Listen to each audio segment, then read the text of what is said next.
तो गैलेक्सी यानी कि आकाश गंगा। तो आकाश गंगा में याद रखना, आकाश गंगा बेसिकली होता क्या है, a huge system of stars यानी कि तारों का एक विशाल समूह जिसमें आपके लाखों करोड़ों तारे होते हैं। ठीक है, कोई भी आपके आकाश गंगा है। अब आकाश गंगा में याद रखना कि आकाश गंगा में जब हम अंदर की तरफ बढ़ेंगे तो तारों का कंसंट्रेशन वहां बढ़ेगा, और जैसे जैसे आकाश गंगा में बाहर की तरफ फैलाव होता जाएगा वहां तारों का कंसंट्रेशन कम होगा। ठीक है, तो बाहर की तरफ आकाश गंगा का जो हिस्सा होगा उसे हम बोलते हैं आर्म, जहां तारों का कंसंट्रेशन कम होता है, और अंदर की तरफ आपके तारों का कंसंट्रेशन बढ़ता जाता है जिसे हम कहते हैं बल्ज। बल्ज यानी कि केंद्र, जहां तारों का कंसंट्रेशन क्या हो, ज्यादा हो।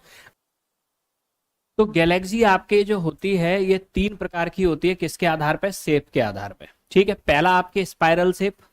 ठीक, अब स्पाइरल शेप यानी कि ये तस्तरी के जैसा आपके आकार होता है, जैसे आपके कोई तस्तरी आपके होती है ऐसी उलझी हुई होगी आपके, जैसे एक के ऊपर एक तस्तरी को कैसे कर दिया गया और रख दिया गया, और इस तरह से स्पाइरल शेप यही हुआ ना।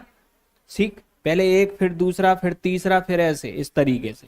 ठीक है, दूसरा आपके इलिप्टिकल शेप। इलिप्टिकल शेप यानी कुछ इस टाइप का, दीर्घ वृत्ताकार टाइप का, इस टाइप का जो आपके शेप होता है ये इलिप्टिकल, और इर्रेगुलर तो आपके कोई भी शेप हो सकता है। ठीक, अब नेक्स्ट यहां समझना कि ये जो spiral shape 25% Galaxy spiral shape की है टोटल, इनके केंद्र में आपके तारों का जो कंसंट्रेशन है वो ज्यादा होता है, और इसका एग्जांपल आपके मिल्की वे यानी कि जो हमारी गैलेक्सी है उसका शेप कैसा है, स्पाइरल। एंड्रोमेडा, एंड्रोमेडा हमारे सबसे पास की गैलेक्सी है। ठीक, ये ध्यान रखना। अब दूसरा याद रखना आपके इलिप्टिकल। इलिप्टिकल शेप आपके जो होता है ऐसी 66% गैलेक्सी है। इलिप्टिकल शेप वाली गैलेक्सी में ज्यादातर ओल्ड स्टार मिलते हैं, इनमें न्यू स्टार नहीं बनते। इरेगुलर शेप वाली गैलेक्सी आपके जो होती है टोटल गैलेक्सी का 9%, इनमें ज्यादातर न्यू स्टार मिलते हैं। ठीक, यानी कि नए तारों का जो निर्माण होता है तो सबसे पहले इरेगुलर शेप की गैलेक्सी बनती है। तो नेक्स्ट याद रखना, तो गैलेक्सी में हमारी जो गैलेक्सी है उसका आपके नाम क्या है, मिल्की वे यानी कि दुग्ध मेखला। ठीक है, हमारे सबसे पास की आकाश गंगा है आपके कौन सी, एंड्रोमेडा। एंड्रोमेडा हमारी सबसे नियरेस्ट गैलेक्सी है। नेबुला, अब नेबुला जैसे मान लिया हमारी गैलेक्सी में 25-30 सबसे जो चमकीले तारे हैं, उन चमकीले तारे को समूह को हम बोलते हैं नेबुला। ठीक है, साइरस या डॉग स्टार, इन 25-30 चमकीले तारों में से जो सबसे चमकीला तारा है उसे कहते हैं हम साइरस या डॉग स्टार। तो अगला कंसेप्ट याद रखना, कॉन्स्टेलेशन या तारामंडल। तो तारामंडल बेसिकली हम आपके कहते कैसे हैं। ठीक, वह तारा या तारों का समूह जो हमेशा एक निश्चित आकृति और दिशा में आपके दिखाई दे उसे कहते हैं हम तारा मंडल। जैसे कि आपके पोल स्टार ध्रुव तारा, ध्रुव तारा हमेशा नॉर्थ पोल पे दिखाई देगा।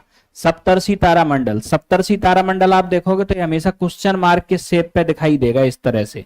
इसमें आपके 7 तारों का समूह होगा, और ये 7 तारे किस तरह से होंगे, जैसे ये क्वेश्चन मार्क का शेप बना रहे हैं, इस तरह से होता है आपके सप्तर्षि तारा मंडल। ठीक है, टोटल हमारे आपके जो मिल्की वे है इसमें 64 तारा मंडल हैं, कितने, 64। ठीक, जो अलग अलग आकृति में या अलग अलग दिशा में दिखाई पड़ते हैं।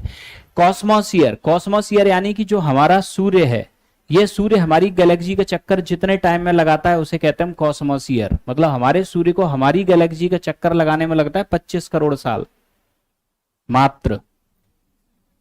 ठीक है, तो 25 करोड़ साल में हमारा सूर्य आपके पूरी गैलेक्सी का चक्कर लगाता है।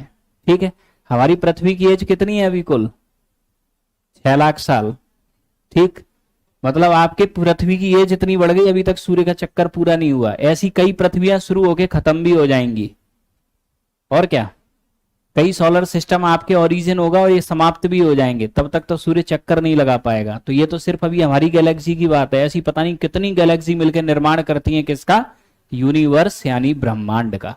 ठीक, तो ब्रह्मांड तो आपके मिस्ट्री था, मिस्ट्री है और मिस्ट्री ही रहेगा। ठीक है, पूरे ब्रह्मांड में हम सिर्फ 5% मैटर और 5% एनर्जी के बारे में जानते हैं। 95% मैटर और एनर्जी के बारे में हम जानते ही नहीं है। तो जिस एनर्जी और मैटर के बारे में हम नहीं जानते उसे कहते हैं हम dark matter and dark energy, जिसकी हमें अभी तक कोई नॉलेज नहीं है। तो डार्क मैटर और डार्क एनर्जी क्या है, वह मैटर और वह एनर्जी जिसके बारे में अभी हमारे साइंस को कुछ अता पता ही नहीं है, जिसके बारे में हमें कोई जानकारी नहीं है, उसे कहते हैं dark matter and dark energy, और ये है आपके 95%। ठीक है, तो मतलब 5% सिर्फ हम लोग जानते हैं। हम लोग का मतलब आप लोग नहीं, आप तो 0.005 भी नहीं जानते। जो साइंटिस्ट लोग हैं वो लोग जानते हैं कि 5% है कुछ। ठीक है, नहीं तो आप सोचो कि हमें 5% पता है, आपको ना पता 5% का कुछ भी।